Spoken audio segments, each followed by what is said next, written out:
দেখো, আমরা কিন্তু প্রমিস করছিলাম না তোমাদের জাহাঙ্গীরনগরের 3 থেকে 4 সেট কোশ্চেন দেওয়া ট্রাই করব। আসলে কি ভাইয়া, জাহাঙ্গীরনগর তো কোশ্চেন প্রোভাইড করে না স্টুডেন্টদের। তাহলে এই কোশ্চেনগুলো কালেক্ট করতে হয় বিভিন্ন, মনে করো বই থেকে, মনে করো কোশ্চেন ব্যাংক আছে অনেকগুলো, কোশ্চেন ব্যাংক থেকে কালেক্ট করতে হয়, বা অনলাইন মনে করো কিছু অ্যাপস আছে ওখান থেকে কালেক্ট করতে হয়, বিভিন্ন জায়গা থেকে কালেক্ট করতে হয়। এখন কথা হচ্ছে এই কোশ্চেনগুলো কি আদৌ আসছে নাকি আদৌ আসে না, সেগুলো কিন্তু আমরা জানি না। আসলে এটা জানার আমাদের কি দরকারও নেই, আমরা ধরে নেই যে এইটাই কোশ্চেন, এটাই আসছে। যদি কোশ্চেন নাও আসে তাতে কি তোমাদের কোনো লস আছে? লস কিন্তু নাই। কোশ্চেন সলভ করা কিন্তু কোনো লসের কিছু না, তাই না? তাহলে আমরা চলো সেট 4। তো আমি ধরে নিচ্ছি এটাই তোমার সঠিক সেট, এবং এই সেটের সবগুলা কোশ্চেন সঠিক। যদি সঠিক না হয়, ম্যাথ শিখলা, ম্যাথ শিখতে কোনো দোষ নাই, এবং এগুলো কি যাবে স্ট্যান্ডার্ডেই। আমি যখন সেট 2টা সলভ করছি, সেট 2টা তোমার মনে করো লেজিট ছিল। তাহলে আমি ধরে নিই যেহেতু সেট 2 এর সাথে সেট 4 এর মোটামুটি মনে করো কোশ্চেনের লেভেলের মিল আছে, কোশ্চেনের মিল নাই বাট কতটুকু সহজ স্ট্যান্ডার্ডের একটা মিল আছে। ওই স্ট্যান্ডার্ডের উপর ভিত্তি করে আমি ধরে নিচ্ছি এগুলো তোমার কি যাবে এই কোশ্চেন। ওকে, তাহলে আসো এগুলো তোমার সলভ করলে কোনো লস নাই, আমরা একটু সলভ করি। ওকে, তাহলে দেখো আমরা কি করব, যেগুলো তোমার শর্টকাট আছে শর্টকাট শিখবো, যেগুলো কনসেপ্ট দিয়ে করা যায় খুব তাড়াতাড়ি আমরা এগুলো কনসেপ্ট দিয়েই করে ফেলবো। ওকে, আর তোমরা বলতে পারো যে ভাই আর একটু যদি স্পিড কম করে কথা বলতেন তাহলে কিন্তু ভালো হতো। ভাইয়া দেখো, তোমার মোট কোশ্চেন কয়টা? 21 থেকে 22টা, তাই না? তো আমি যদি খুবই আস্তে আস্তে আস্তে আস্তে কথা বলি এবং খুব ভেঙে ভেঙে যদি কথা বলি, যেগুলো একাডেমিকে বলি, তাহলে কিন্তু হইলো না, ঠিক আছে? কারণ তোমাদের কিন্তু খুব দ্রুত কী করতে হবে, আমার কথা ক্যাচ করতে হবে, কারণ তোমরা অ্যাডমিশনের স্টুডেন্ট, তাই না? যারা এইচএসসি স্টুডেন্ট আসো তারাও এই স্পিডের সাথে অভ্যস্ত হয়ে নাও। এই স্পিডের সাথে অভ্যস্ত হওয়াটা অনেক বেশি ইম্পর্টেন্ট। তাহলে আসো আমরা প্রথম যে ম্যাথটা করব, সেই ম্যাথটা কি? সেই ম্যাথটা হচ্ছে সরল দোলকের ম্যাথ। সরল দোলক না, এখানে দেখো স্পেসিফিকলি দেওয়া আছে দোলকের ম্যাথ। ওকে, এখানে দেওয়া আছে দোলকের ম্যাথ। তাহলে বলছে কি 1 মিটার দৈর্ঘ্যের একটি দোলক একটা অর্ধবৃত্তে দোল দেয়। আচ্ছা, অর্ধবৃত্তে দোল দিচ্ছে, এর ববের ভর 0.1 কেজি, ববের ভর দিয়ে দিচ্ছে। আচ্ছা, তোমার দৈর্ঘ্য দিচ্ছে 1 মিটার, তোমার দৈর্ঘ্য দিচ্ছে 1 মিটার প্রথমত। আচ্ছা, দৈর্ঘ্য দিচ্ছে 1 মিটার, এর ববের ভর দিচ্ছে 0.1 কেজি। আচ্ছা, সর্বনিম্ন অবস্থানে গতিশক্তি কত? এটার জন্য তোমাকে একটু বেসিক বুঝতে হবে। তাহলে আমরা একটা সরল দোলক আঁকি। ওকে, এখানে আঁকলাম সরল দোলকটা। তারপর কি করলাম, আমরা সরল দোলক যদি আঁকা শেষ হয়, আমরা একটা ব্যাস আঁকি, এই যে অর্ধবৃত্ত। হ্যাঁ, তোমার একটা ব্যাস আঁকার চেষ্টা করলাম, জানি না কতটুকু হয়েছে। ওকে, ধরলাম হয়ে গেছে। ওকে, তাইলে এখানে কি ছিল বলো তো? এখানে তোমার একটা সরল দোলক আছে, এই যে এখান থেকে এটা তোমার যদি হয় সেন্টার, সেন্টার থেকে তোমার এই যে একটা সরল দোলক আছে, এই যে দেখো সরল দোলক, এই যে এটা তার কি সাম্যাবস্থান, ঠিক আছে? ও এর থেকে নিচে যেতে পারে না, এটাই তার সাম্যাবস্থা। ও সবসময় এই জায়গাটাই ফিরে আসতে চায়। ওকে, সাম্যাবস্থা। আচ্ছা, এটা তার কি অবস্থা বলো তো? এটা হচ্ছে তার সর্বোচ্চ অবস্থা। ব্যাপারটা কি বুঝাইতে পারলাম? বলতে পারো এটা বিস্তার অবস্থা, এটা সর্বোচ্চ অবস্থা, এটা সর্বোচ্চ অবস্থা। এগুলো আমরা জানি, আমরা কিন্তু সব কনসেপ্ট জানি এগুলো, তাই না? তা আমি কি দেখাই দিচ্ছি, এই যে দেখো এইটা। তার মানে ও হচ্ছে কীভাবে দোল খায় বলো তো? আমি যদি দেখাও কীভাবে দোল খাইছে, ও হচ্ছে এইভাবে দোল খাচ্ছে, এইভাবে এইভাবে এইভাবে দোল খাচ্ছে। আশা করি আমি তোমাকে বুঝাতে পারছি। এই যে দেখো অর্ধবৃত্ত, এই যে অর্ধবৃত্ত, এই যে অর্ধবৃত্তে এই বরাবর দোল খাচ্ছে। ওকে, তাহলে আসো এই কনসেপ্টটা আমি যদি বুঝে ফেলতে পারি, তাহলে আমি কিন্তু জানি, কি জানি বলো তো? দেখো, সর্বোচ্চ অবস্থানে আমার কি থাকে? সকল শক্তি থাকে বিভব শক্তি। কোনো শক্তি কিন্তু গতিশক্তি থাকে না, গতিশক্তি থাকে শূন্য। যত তুমি নিচে নামবা তত বিভব শক্তির মানটা কি কমতে থাকে, এবং এই বিভব শক্তিটা আস্তে আস্তে গতিশক্তিতে কনভার্ট হইতে থাকে। গতিশক্তিতে কনভার্ট হইতে হইতে যখন সাম্যাবস্থানে পৌঁছায়, তখন তোমার কি হয়? গতিশক্তি হয় সর্বোচ্চ। হ্যাঁ, এবং বিভব শক্তি হয় কত? 0। ওকে, তাহলে মোট শক্তি যদি সংরক্ষণ হয়, আমি কিন্তু বলতে পারি যে সর্বোচ্চ অবস্থার মোট শক্তি সর্বনিম্ন অবস্থার মোট শক্তি কি সমান। এইটা আমি যদি অ্যাপ্লাই করি, তাহলে কিন্তু আমি একটা কথা এখানে বলতে পারবো, এখানে আমি একটা কথা বলতে পারবো। এই কথা কি? এই কথা হচ্ছে সর্বোচ্চ অবস্থার যে বিভব শক্তি এবং সর্বনিম্ন অবস্থার গতিশক্তি কি সমান। তাহলে আমার এই কে বের করা যা কথা, এই ইপি বের করা কি একই কথা। আর কে থেকে ইপি বের করা সহজ। তাহলে আসো আমি ইপি এর মানটা বের করি। তাহলে এখানে ইপি ইকুয়ালস টু, আমি ধরবো হচ্ছে mg x, ধরবো না, এটাই হচ্ছে সূত্র। এখানে এক্স কি বলতো? এক্স হচ্ছে তোমার বস্তুর উলম্ব সরণ কোনখান থেকে? ভূমি হতে, বা এখানে কি সাম্যাবস্থা হতে। তাহলে এখানে সাম্যাবস্থা কোনটা বলো তো? এই দেখো, এটা হচ্ছে আমাদের সাম্যাবস্থা। বস্তু আছে আছে কোথায়? এইখানে। তাহলে সাম্যাবস্থা থেকে এই বস্তুর দূরত্ব কত? এতটুকু। এবং এটা বুঝতেই পারতেছো এটা কার সমান? তার ব্যাসার্ধের সমান। এবং দেখো এই ব্যাসার্ধটা তোমার কার সমান? দৈর্ঘ্যের, সুতার দৈর্ঘ্যের সমান। ওকে, এই দেখো দৈর্ঘ্য তোমার দিয়ে দিয়েছে কত মিটার? 1 মিটার। তাহলে এটা অবভিয়াসলি কত হবে? 1 মিটার। আশা করি আমি তোমাকে এটা বুঝাইতে পারছি। তাহলে এখানে তোমার এম এর মান কত, এম এর মান 0.1, 9.8, এক্স এর মান কত 1, তাহলে 9.8 ইন্টু 0.1 0.98 এত জুল। তাহলে এটাই গতিশক্তির সমান হবে। তাহলে আশা করি আমি তোমাকে এটা বুঝাতে পারলাম। এটার অ্যান্সার হবে 0.98 জুল। তারপরটা একটু খেয়াল করি তো, তারপরটা কি বলছে, 2 কেজি ভরের একটি বস্তুর ভরবেগ 2 কেজি মিটার পার সেকেন্ড। আচ্ছা, সহজ ম্যাথ দিছে, কঠিন ম্যাথ দেয় নাই। দেখো তোমাকে বলে দিছে 2 কেজি ভর, ওকে 2 কেজি ভর, 2 কেজি ভর চেঞ্জ করে নিই, ওকে। তাহলে 2 কেজি ভরের তোমার একটি বস্তুর ভরবেগ দিয়ে দিছে, ওকে ভরবেগ দিয়ে দিছে, ভরবেগ 2 kg per metre second, 2 kg metre per second হলে গতিশক্তি কত হবে? তাহলে গতিশক্তির সাথে আমরা একটা ভরবেগের সূত্র জানি, equals to P square divided by twice M. Okay ভরবেগ কত 2, 2 স্কোয়ার মানে 4 ইন্টু 2, এম এর মান কত 2, এটা কাটা 1, গতিশক্তি জুল 1 জুল। অ্যান্সার আমাদের কত? অ্যান্সার আমাদের 1 জুল। পাইরা গেলাম। তারপর এটা কি বলছে, নিচের কোন বর্ণের আলোর কম্পাঙ্ক সবচেয়ে কম, নিচের কোন বর্ণের আলোর কম্পাঙ্ক সবচেয়ে কম, এটাও তোমরা জানো, আমি তাও দেখায় দিচ্ছি। হ্যাঁ দেখো এখানে আমরা কি একটা সিরিজ জানি না, যে বে নি আ স হ ক লা, বেগুনি নীল আসমানি সবুজ হলুদ কমলা লাল, এগুলো তোমরা কিন্তু সবাই জানো, ঠিক আছে?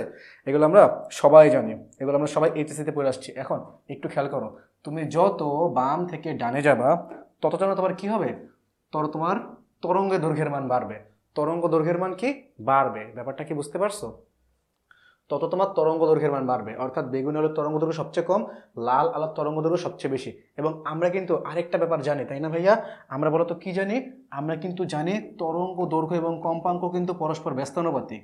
তরঙ্গ দৈর্ঘ্য এবং কম্পাঙ্ক পরস্পর কি ব্যস্তানুপাতিক। তাহলে আমি কি বলতে পারি না, যদি তরঙ্গ দৈর্ঘ্য এখানে যদি বাড়ে তাহলে কম্পাঙ্ক কি হবে, এখানে কমবে। কম্পাঙ্কটা কি এই বরাবর কমবে, তাই না? তাহলে এটা কি বৃদ্ধি পায়, এটা যদি বৃদ্ধি পায় তাহলে কম্পাঙ্ক কি, কম্পাঙ্ক হচ্ছে কমবে। ওকে তাইলে এখানে একটা জিনিস খেয়াল করো তো, আমি যত এই বরাবর যাব আমার কি তোমার কম্পাঙ্ক তত বেশি কমবে। এখানে বলছে আলোর কম্পাঙ্ক কোথায় সবচেয়ে কম, তাহলে আসো আমি দেখি এখানে আবার কোথায় কম। তাহলে আমি এখান থেকে একটা জিনিস দেখতে পাচ্ছি, সেটা হচ্ছে তোমার হলুদ। দেখো হলুদের কম্পাঙ্ক সবচেয়ে কম, কারণ কি দেখো এখানে আছে বেগুনি, এই যে দেখো বেগুনি আছে, এই যে দেখো বেগুনি সবার আগে। ওকে তাহলে ওর তরঙ্গ দৈর্ঘ্য সবচেয়ে কম, কম্পাঙ্ক সবচেয়ে বেশি। ওকে তারপর কি আছে, আসমানি আছে, নীল আছে। দেখো নীল আছে, আসমানি আছে, তাহলে বেগুনের পর কম্পাঙ্ক কম হচ্ছে কার, সরি বেগুনের পর, হ্যাঁ ঠিক আছে, বেগুনের পর কম্পাঙ্ক কম হচ্ছে নীলের, নীলের পর কম্পাঙ্ক কম হচ্ছে আসমানের, এবং সবচেয়ে কম্পাঙ্ক কার কম কত এই চারটার মধ্যে, হলুদ। বুঝতে পারছি? তাহলে এখানে অ্যান্সার কত হবে, এখানে অ্যান্সার কিন্তু হবে হলুদ, এখানে অ্যান্সার কিন্তু হবে হলুদ। আমি কি বুঝতে পারলাম এটা? এখানে অ্যান্সারটা হবে হলুদ। ওকে আমি আরেকবার বলি, তুমি যত বাম থেকে ডানে যাবা ল্যামডার মান বাড়বে, ল্যামডার মান বাড়লে কম্পাঙ্কের মান কমবে। এবং এই চারটার মধ্যে আমি কি দেখতেছি, হলুদ হচ্ছে সবচেয়ে বেশি ডানে। ওকে তাহলে হলুদের কম্পাঙ্ক সবচেয়ে কম। আশা করি এটা বুঝতে পারছো। তারপর কি বলছে, তারপর আমাকে কোশ্চেন করছে এখানে যে কোনো পরিবাহের মধ্য দিয়ে 20টি ইলেকট্রন, আচ্ছা 20টি ইলেকট্রন কত সময়ের জন্য প্রবাহিত হলে 2 মিলিঅ্যাম্পিয়ার তড়িৎ প্রবাহ পাওয়া যায়। আচ্ছা 2 মিলিঅ্যাম্পিয়ার, 2 মিলিঅ্যাম্পিয়ার, তাহলে এখানে 2 মিলিঅ্যাম্পিয়ার তড়িৎ প্রবাহ পাওয়া যায়। কি বলছে, কোশ্চেনটা করছে কি, কোশ্চেন বের করতে বলছে কত সময়ের জন্য। ওকে কত সময়ের জন্য সময় চাইছে, এটা করে একেবারে পানির মতো সহজ। আমরা সূত্র জানি না, আমরা কোন সূত্র জানি বলো তো? আমরা কারেন্টের সূত্র জানি, I equals to Q by T, I equals to Q divided by T, T equals to Q divided by I. Q এর মান কত, 20টা ইলেকট্রন, তাহলে 20টা ইলেকট্রন এবং একটা ইলেকট্রনের চার্জ হচ্ছে 1.6 ইন্টু 10 ইনভার্স 19। আই এর মান কত, 2 মিলিঅ্যাম্পিয়ার, অর্থাৎ 2 ইন্টু 10 ইনভার্স 3, মিলিঅ্যাম্পিয়ার মানে হচ্ছে ইনভার্স 3 আম্পিয়ার। ওকে তাহলে এখানে কত হবে তোমার, কাটাকাটি যদি করি 2কে 10 দিয়ে কাটলে 20 দিয়ে কাটলে কত হবে, 10 হবে। ওকে তাহলে এইখানে দেখো, এইখানে আমি লিখলাম 1.6 ইন্টু 10, কি আছে খেয়াল করো, এর উপর পাওয়ার আছে 1, তাহলে পাওয়ার 1, এখানে আছে -19, এখানে আছে -3, উপরে চলে গেলে এটা হবে +3, 3 আর 1 4, 19 থেকে 4 বাদ দিলে কত হয়, -15, 1.6 ইন্টু 10 ইনভার্স 15।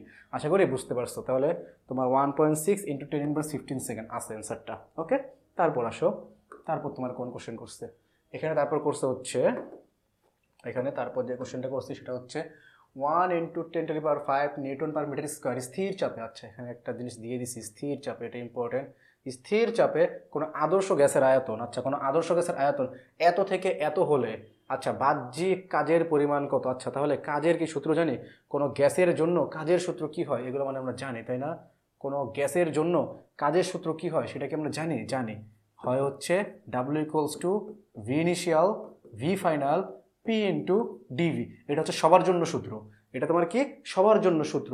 ওকে, তাহলে আমাকে বলছি স্থির চাপ মানে চাপের মানটা কনস্ট্যান্ট, চাপের মান যদি কনস্ট্যান্ট হয় তাহলে আমরা কি বলতে পারি W equals to P V initial P V initial V final into dV. তোমরা কিন্তু এত লাইন কিন্তু করবা না, আমি জানি যে তোমরা মেন সূত্রটাই জানো, আমি জাস্ট তোমাদের মেন সূত্রটা বের করে দেখাচ্ছি, আমি লাস্টের যে লাইনটা লিখবো সেই লাইনটা তোমরা ডিরেক্ট অ্যাপ্লাই করে ম্যাথটা করবা। ওকে, নাহলে কিন্তু অনেক বেশি সময় লেগে যাবে। যারা যারা একটু কনসেপ্টটা ভুলে গেছে আমি তাদের কনসেপ্টটা জাস্ট দেখায় দিচ্ছি।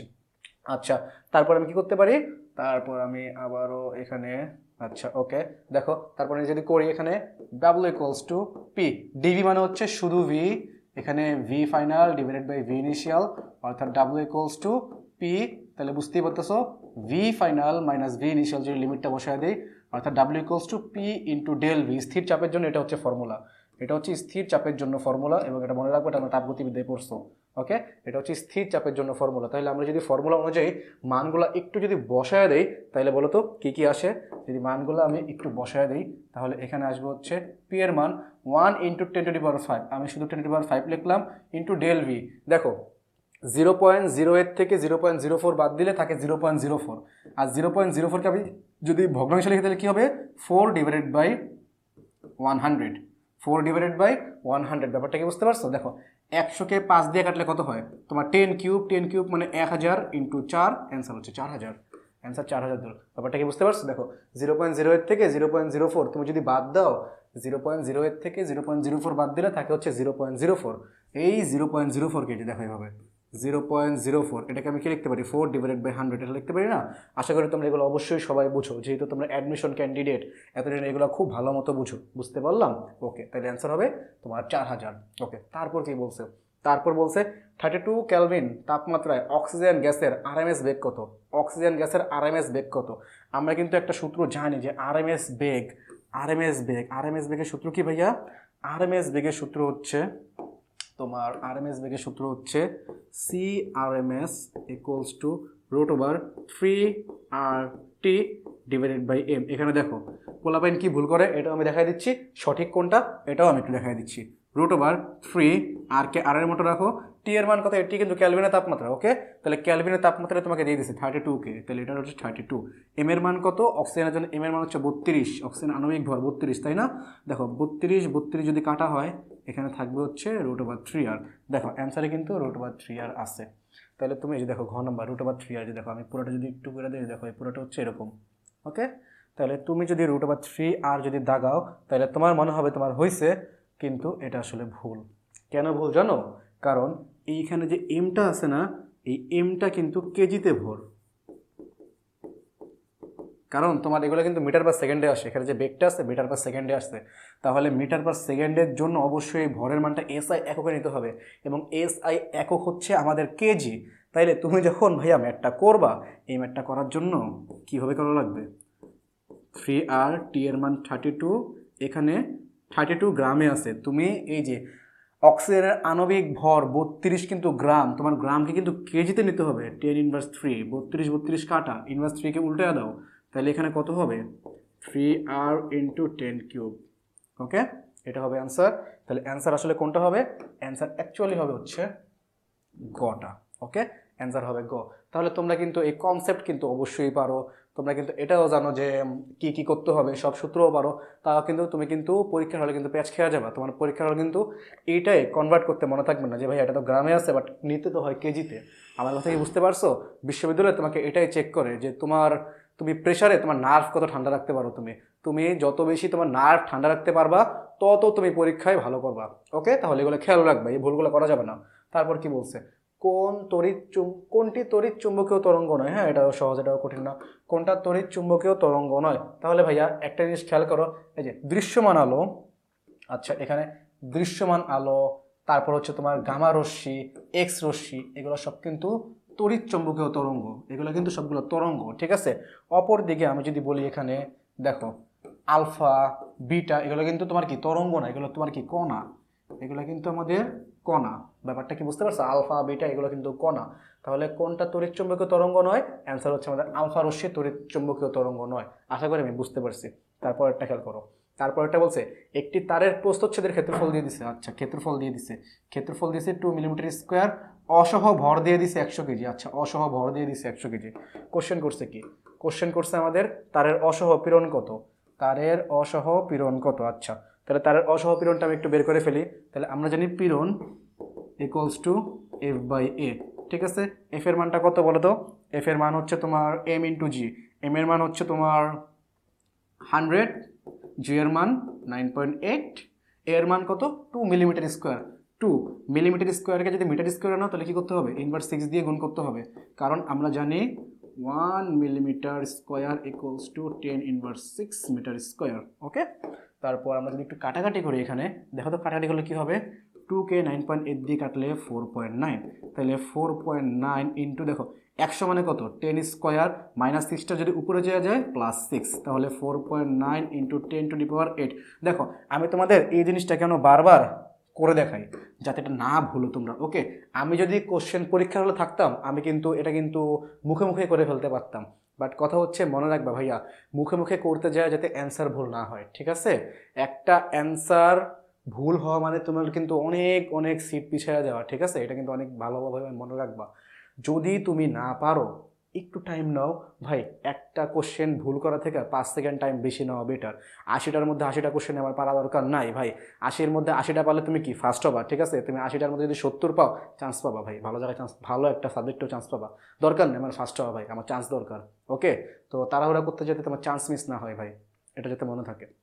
তাহলে খেয়াল করো 4.9 ইন্টু 10⁸, অ্যান্সার কি আছে? হ্যাঁ আছে, অ্যান্সার হচ্ছে ঘ। আচ্ছা, তারপরও বাসো, তারপর কোনটা? তারপর আমাদের কোনটা? তারপর হচ্ছে আমাদের 9 নাম্বার, দুটি সমান্তরাল ভেক্টর দেওয়া আছে এ এবং বি, বলছে এম এর মান কত। তাহলে আমরা একটা জিনিস কি জানি না, ভেক্টর দুটো যদি পরস্পর সমান্তরাল হয় তাহলে অবশ্যই তাদের কি হবে?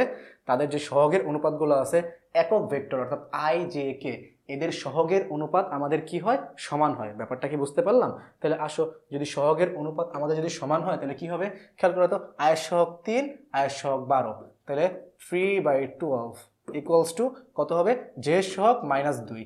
আচ্ছা, এখানে জে সহগ কত? মাইনাস এম, মাইনাস মাইনাস কাটা, 3কে 12 দিয়ে কাটলে কত হয়? 4, তাহলে এম ইকুয়ালস টু 4 দুগুণা 8, এম ইকুয়ালস টু 8, অ্যান্সার হচ্ছে 8। এগুলো কিন্তু ভুল হওয়ার সম্ভাবনা অনেক বেশি, একটু ভালো মতো খেয়াল করে এগুলো অ্যান্সার করবো। ঠিক আছে, এগুলো ভুল হওয়ার সম্ভাবনা কিন্তু বেশি হয়।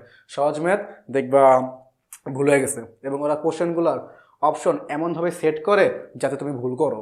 ওকে, তারপর কি বলছে? তারপর বলছে যদি কোনো পরিবাহীর দৈর্ঘ্য ও ব্যাস 3 গুণ হয়। খেয়াল করো কি বলছে, যদি পরিবাহীর দৈর্ঘ্য ব্যাস দুইটাই বলছে 3 গুণ হয়, ওকে, তাহলে তোমার রোধ কত হবে? তাহলে আমরা তো রোধের সাথে দৈর্ঘ্য ব্যাসের সম্পর্ক জানি, তাই না? রোধের সাথে আমরা কিন্তু দৈর্ঘ্য ব্যাস এদের সম্পর্ক আমরা জানি, R equals to rho L by A. একটু এভাবে লিখি, rho L pi into R square. আচ্ছা, ব্যাস 3 গুণ হওয়া মানে ব্যাসার্ধ 3 গুণ হওয়া একই। ওকে, তাইলে এখানে দেখো আর সমানুপাতিক L divided by R square. Okay, তাহলে আমি এখানে বলতে পারি না, এখানে আমি কি বলতে পারি? এখানে আমি বলতে পারি যে তোমার আর হচ্ছে দৈর্ঘ্যের সমানুপাতিক, ব্যাস বা ব্যাসার্ধের তোমার ব্যস্তানুপাতিক, বর্গের ব্যস্তানুপাতিক। ওকে, তাহলে আমি যদি নতুন আর যদি নিতে চাই তাহলে এল, এল তুমি কত বসাবা? এল তুমি বসাবো হচ্ছে 3 গুণ। আচ্ছা, আর স্কোয়ার কত গুণ বসাবা? 3 গুণই বসাবা। আর স্কোয়ারে বসাবো 3 গুণ, তাহলে 3 স্কোয়ার কত? 9, তাহলে 3/9 অর্থাৎ 1/3।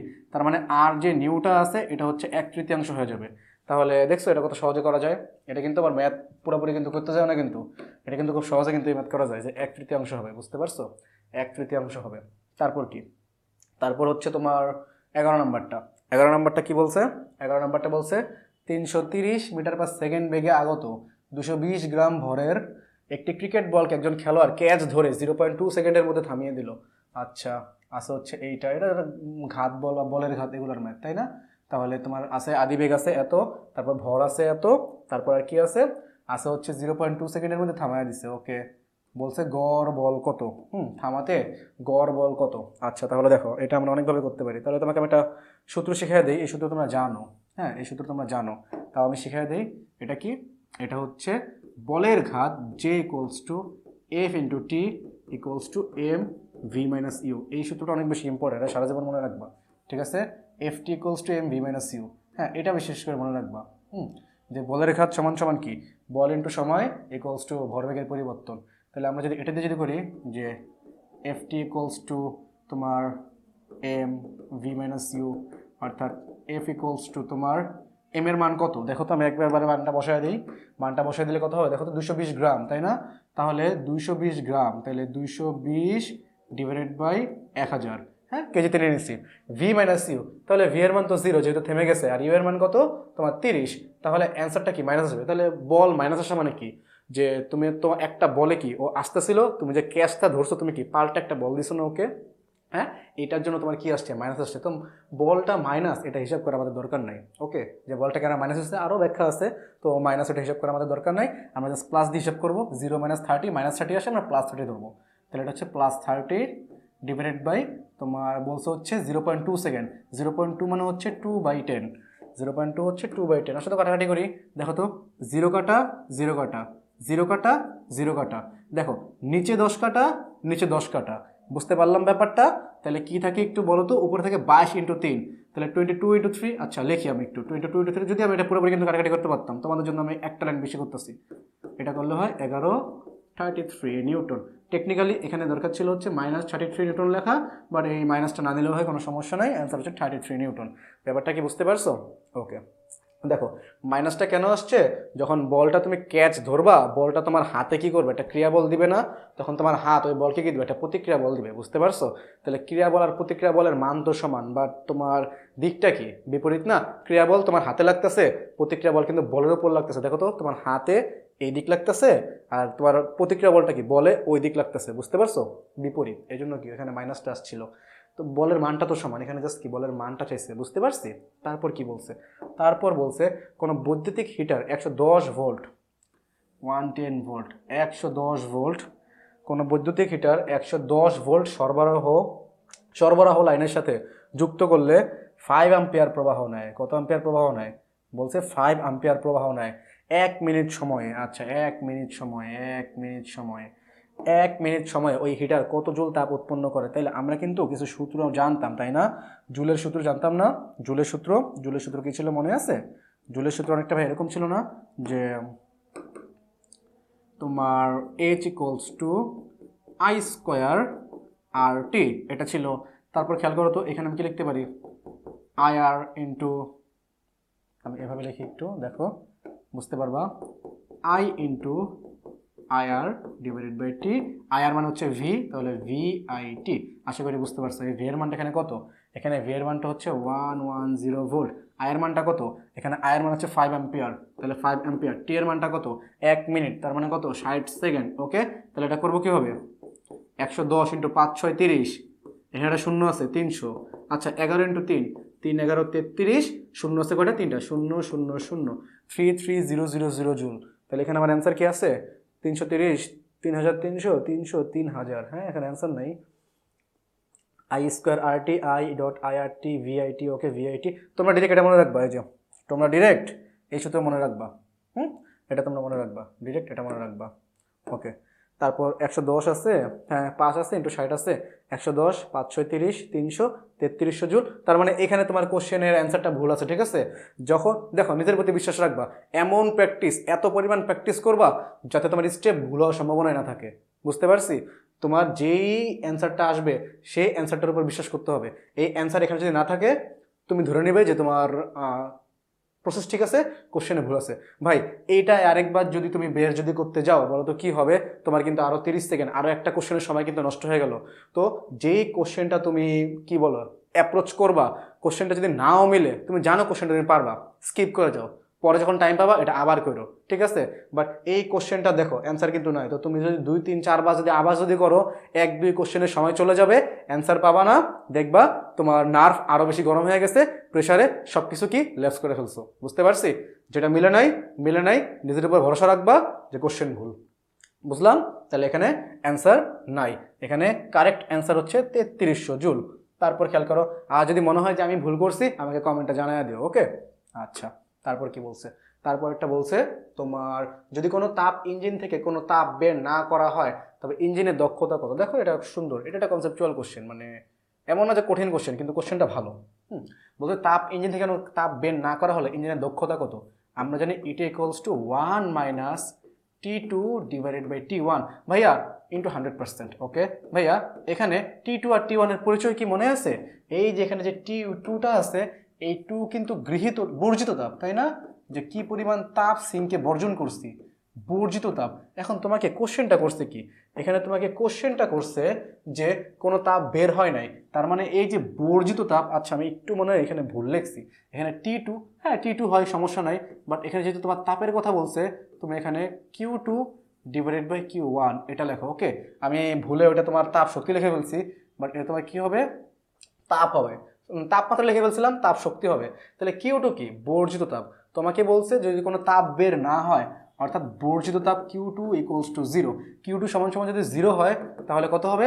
1 মাইনাস 0 হবে। 0 দিয়ে সামথিংকে ভাগ করলে 0 হয়, ইন্টু কত? 100%। অ্যান্সার হচ্ছে 100%, অর্থাৎ 100% অ্যান্সার। ওকে, তারপর কি বলছে? তারপর আমাদের বলছে নিচের কোনটি পয়জনের অনুপাতের মান হতে পারে। ঠিক আছে, এই দেখো এগুলো একটু খেয়াল করবা। ঠিক আছে, কোনটা পারে কোনটা পারে না। অনেক সময় পোলাপাইন কিন্তু কি জানো, পারে নাকি পারে না এটাই কিন্তু দেখে না। ঠিক আছে, তোমাকে চাইছে পারে না, ও পারে ওইটা অ্যান্সার করে দিয়ে এসছে, বা তোমাকে চাইছে পারে, ও পারে না, এটা তোমাকে অ্যান্সার করে দিয়ে এসছে। ব্যাপারটা কি বুঝতে পারছো? এই ভুল করা যাবে না, কোশ্চেন খুব ভালো মতো করতে হবে। ওকে, নিচের কোনটি পয়জনের অনুপাতের মান হতে পারে? তাহলে আমরা কি জানি পয়জনের অনুপাতের যে রেঞ্জটা আছে, সেই রেঞ্জটা কিন্তু আমরা জানি, তাই না? সেই রেঞ্জটা কত বলো তো? সেই রেঞ্জটা হচ্ছে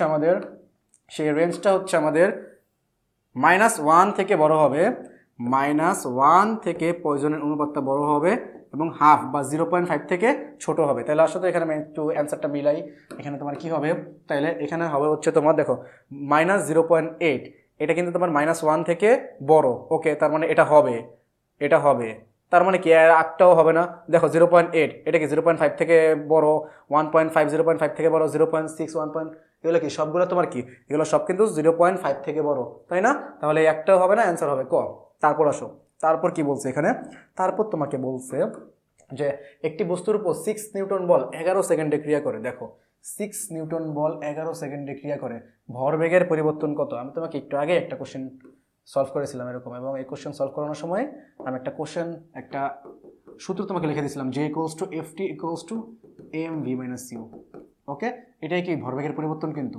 তাহলে FT ইকুয়ালস টু তোমার বলতে পারো ডেল পি, এই যে ভরবেগের পরিবর্তন চাইছে, তাহলে ডেল পি সমান সমান FT, F এর মান 6, T এর মান 11, 66 metre per KG metre per second, KG metre per second. Answer কত? অ্যান্সার হচ্ছে 66 KG metre per second, 66 KG metre per second. আশা করি তুমি এটাও বুঝতে পারছো, তাই না ভাইয়া? তারপর আসো, তারপর কি বলছে? পরস্পর থেকে 2 মিটার দূরে অবস্থিত -9 × 10⁻৯। তাহলে পরস্পর থেকে দুটো চার্জ 2 মিটার দূরে আসছে, এবং কত কত মান আছে? -9 × 10⁻৯, আবার এখানেও -9 × 10⁻৯। তার মানে দুইটা চার্জের মান সমান। বলছে এর দুইটি চার্জের সংযোগ রেখার মধ্যবিন্দুতে তড়িৎ প্রাবল্য কত হবে? আচ্ছা, তড়িৎ প্রাবল্য কত হবে? মনে করো এই হচ্ছে সেই লাইনটা। ওকে, এবং এইখানে তোমার কি আছে? একটা চার্জ আছে +Q1 বা -Q1, এখানে মাইনাস যেহেতু দিচ্ছে, আর এখানে আছে একটা Q2। ওকে, এবং তোমাকে বলছে একদম মাঝখানে তড়িৎ প্রাবল্য কত? একটা কমন সেন্স চিন্তা করো তো, হ্যাঁ মনে করো এখানে তোমার +1 কুলম্বের একটা চার্জ আছে। ঠিক আছে, তাহলে এটা কি মাইনাস চার্জ, এটা মাইনাস চার্জ, দুজনের মানে কি সমান না? তাহলে এখানে কি একটু বোঝা যায়, এই মাইনাস এই প্লাসকে কি করবে? এই দিকে বিকর্ষণ করবে। ওকে, তারপর কি করবে বলো তো?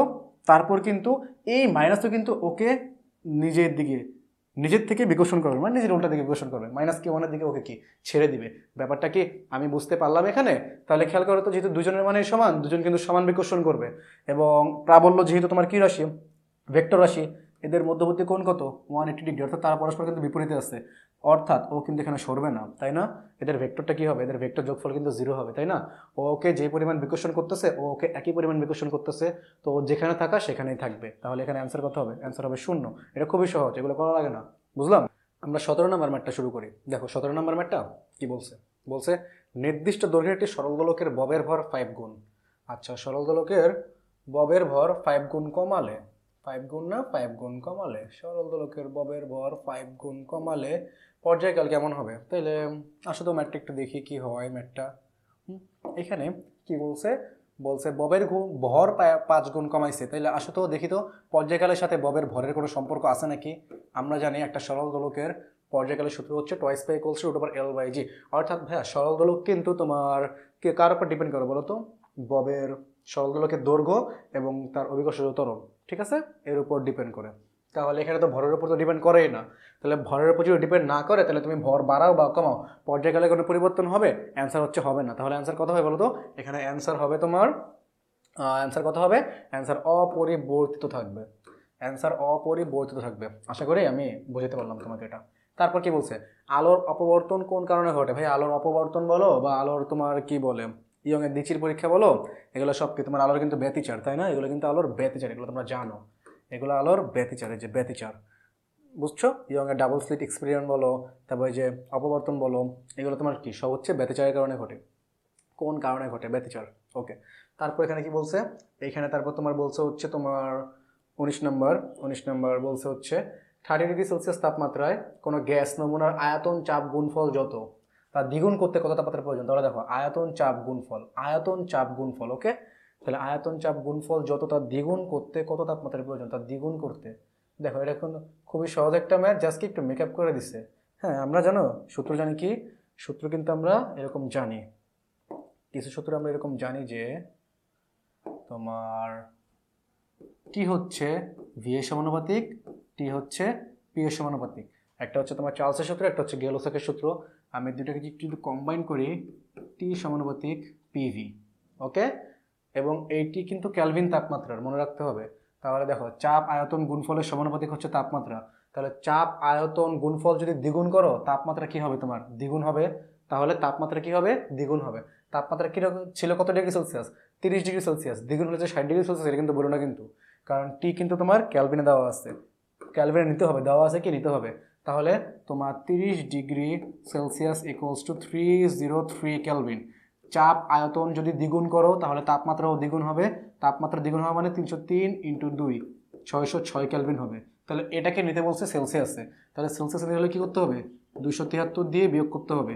দেখো এটা সহজ বিয়োগ করি কীভাবে, এটা সহজ বিয়োগ করি, খেয়াল করো।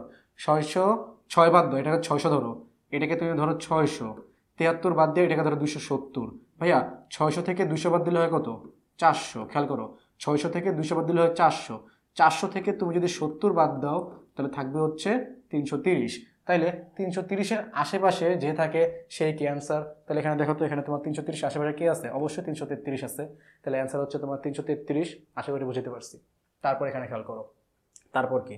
তারপর বলছে 1 মাইক্রোফ্যারাড, 100 মাইক্রোফ্যারাড এবং 1000 মাইক্রোফ্যারাড মানে তিনটে ধারককে শ্রেণী সমবায়ে যুক্ত করা হলে এদের সমতুল্য ধারক কত? এটা কিন্তু তোমরা পারবা, বাট এইখানে ম্যাথটা কখনো করতে যাবা না। আমরা এটা কি একটা বেসিক বা কনসেপ্ট দিয়ে সলভ করে ফেলবো। দেখো তোমাকে আমি রোদ দিয়ে বোঝাই, কারণ রোদ দিয়ে তোমরা বেশি কমফোর্টেবল। এই ম্যাথগুলো তোমরা রোদ দিয়ে বেশি কমফোর্টেবল, ওকে। তাইলে দেখো আমি এখানে একটু করি। দেখো আমরা কিন্তু কিছু ব্যাপার জানি। যদি রোদ পরস্পর সমান্তরালে থাকে, তাহলে এটা বের করার নিয়ম কি মনে আছে? মনে করো তোমার রোদ আছে 6 আর 3 পরস্পর সমান্তরাল আছে, তাহলে এদের বের করার নিয়ম হচ্ছে 6 × 3, 6 + 3। তোমরা কিন্তু একটা জিনিস জানো, কিন্তু রোদ সমান্তরালে যে সূত্র দিয়ে বের করতে হয়, ধারকের শ্রেণী কিন্তু একই সূত্র দিয়ে বের করতে হয়। তাহলে রোদের ক্ষেত্রে সমান্তরালে যে কনসেপ্ট খাটবে, ধারকের ক্ষেত্রে শ্রেণীতে কিন্তু একই কনসেপ্ট খাটবে। ব্যাপারটা কি বুঝতে পারলাম? আচ্ছা, যদি বুঝতে পারি তাহলে দেখো তো 6 আর 3কে যদি আমি সমান্তরাল করি তাহলে কত হবে? 18/9, অ্যান্সার হচ্ছে 2। একটা জিনিস খেয়াল করছো, তোমার রোদগুলো ছিল 6 আর 3, এদের যে অ্যান্সার আসছে অ্যান্সার 2, এই অ্যান্সার 2টাকে আমি কি একটু অন্যভাবে দেখতে পারি না? আমি কি এই 2কে বলতে পারি না এখানে যে রোদগুলো আছে এই রোদগুলোর মধ্যে সবচেয়ে সর্বনিম্ন যে রোদ, এই রোদের থেকেও সমান্তরালের তুল্য রোদ হবে ছোট। আরেকবার আমি বলি, আমি কি বলছি দেখো, আমার যে মেন রোদগুলো আছে এই রোধের মধ্যে সবচেয়ে ছোট যে রোদ, সেই রোদের থেকেও ছোট হবে আমাদের সমান্তরালের তুল্য রোধ। ব্যাপারটা কি বুঝতে পারছি? অর্থাৎ সমান্তরালের সূত্রে তুল্য রোধ কি হয়? তুল্য রোধ সবচেয়ে ছোট রোধ থেকেও ছোট হয়। তাইলে এখানে সমান্তরালের সূত্র আর এখানে শ্রেণীর সূত্র কি? এই যে শ্রেণী সমবায়, এই শ্রেণীর সূত্র কি একই না? তাহলে খেয়াল করো, আমি তো বলতেই পারি এখানে সর্বনিম্ন রোধটা কত, সর্বনিম্ন ধারকটা কত? তোমার 1 মাইক্রোফ্যারাডের ধারকত্ব, তাই না? তাহলে এই তিনটাকে তুমি যখন তুল্য করবা, ওই তুল্য কিন্তু অবশ্যই সর্বনিম্ন রোধ থেকেও ছোট হবে। তাহলে এখানে আসো তো অ্যান্সারটা আমার কি, দেখো এইখানে তোমার বলছে যে সিএস, এখানে আসলে সিএস এভাবে লেখা উচিত হয় নাই, এখানে তোমার দরকার ছিল সিএস, অর্থাৎ সিরিজের ধারকত্ব। ওকে, তাহলে সিরিজের ধারকত্ব অবশ্যই কি 1 থেকে ছোট হবে।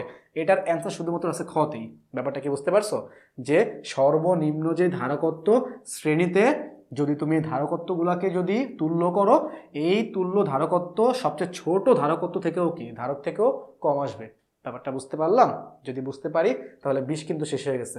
তারপর কি, তারপর হচ্ছে আমাদের লাস্ট কোশ্চেন, সেটা হচ্ছে পৃথিবীতে কোনো বস্তুর ওজন 48 নিউটন হলে চাঁদে কত? তো এটার জন্য তোমাদের একটা ব্যাপার মনে রাখতে হবে যে চাঁদের অভিকর্ষজ ত্বরণ এবং পৃথিবীর অভিকর্ষজ ত্বরণের মধ্যে সম্পর্কটা কি।